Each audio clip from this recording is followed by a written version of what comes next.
The cluster finishes, the lights hit Robin, and the machine begins.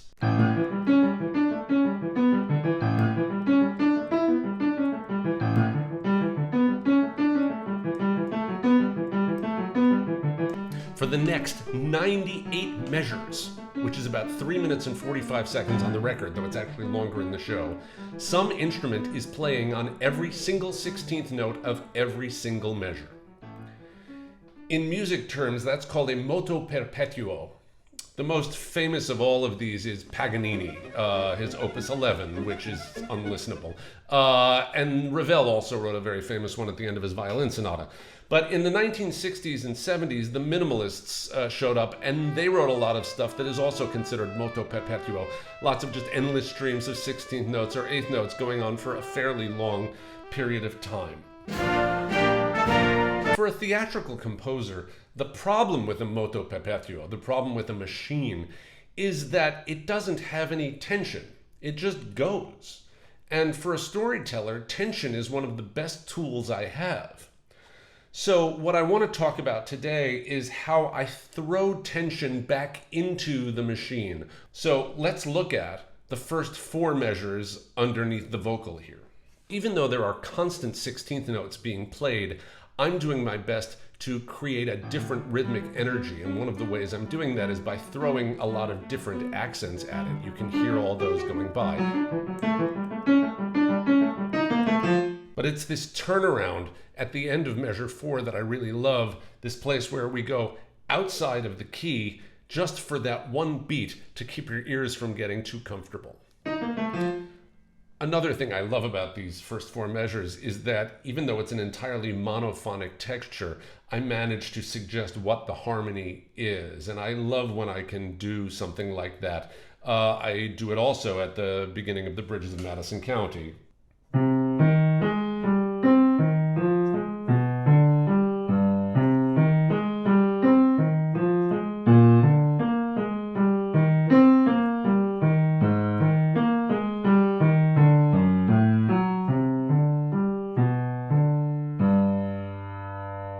The next trick that I'm going to use to increase tension is texture. When I start the second half of the first verse, the piano and the bass come in with the big, and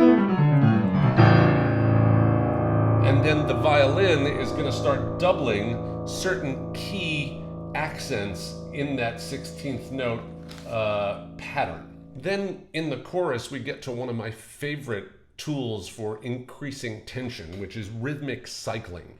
And what that means in this case is that even though the groove is still in 4/4 with 4 16th notes to every beat, I am going to play a phrase that is 5 16th notes long and just keep playing it until it eventually cycles back around to the downbeat.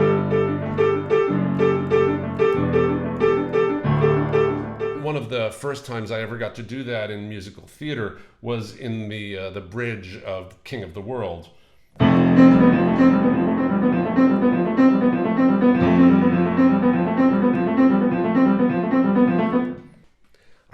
I love this phrase at the end of the first chorus. And everything stayed the same.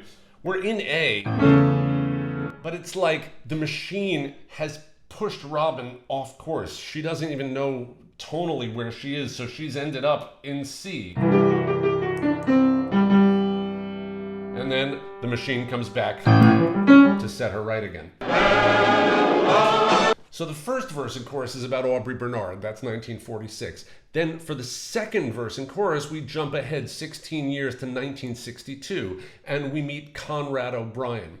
And one of the ways that we show time passing and increase tension is by adding layers, so that the keyboard is still doing this pattern from the beginning, but the piano is now adding this layer on top of it.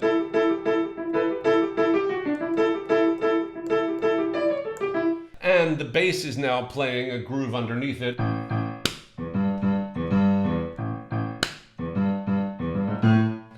And the drums are now also in with a backbeat. So there's all of this layering. In his dorm room up at Harvard that he'd someday write for his favorite publication.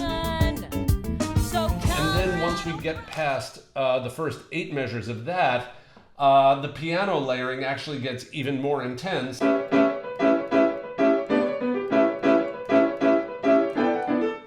And at the same time, there's a counter melody in the violin. So I've added all of these layers to increase the tension. But also, take a look at what's going on in the vocals. So Conrad O'Brien in 1981 became the next editor-in-chief of the Connector. That's right, and building the cluster back up in the vocals. And I think what I'm trying to do here is to suggest the inevitability of the cluster, which is to say, the longer something goes on, the harder it becomes to find the original impulse. It gets buried under a lot of layers. And that's not necessarily bad, but it is the thing that Robin is going to spend the rest of the show fighting against. We talk a lot about the truth around here. The truth is not just something verified. The truth is... Once we get through those first 2 verses and choruses, Conrad begins singing, and I did end up using a lot of the ideas that you heard in the opening number that I threw away, The Truth. And this turns out to be sort of a big part of my process. I often end up having 3 or 4 ideas that I throw away, and then once I realize what the right frame for the opening number is, or for whatever the number is, it turns out that I need those ideas and I end up finding places for them. So that's very much the way that Conrad's section functions here.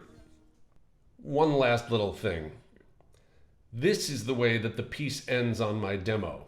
A young man dreamed in his bedroom in New Jersey of his name on a byline in the Connector.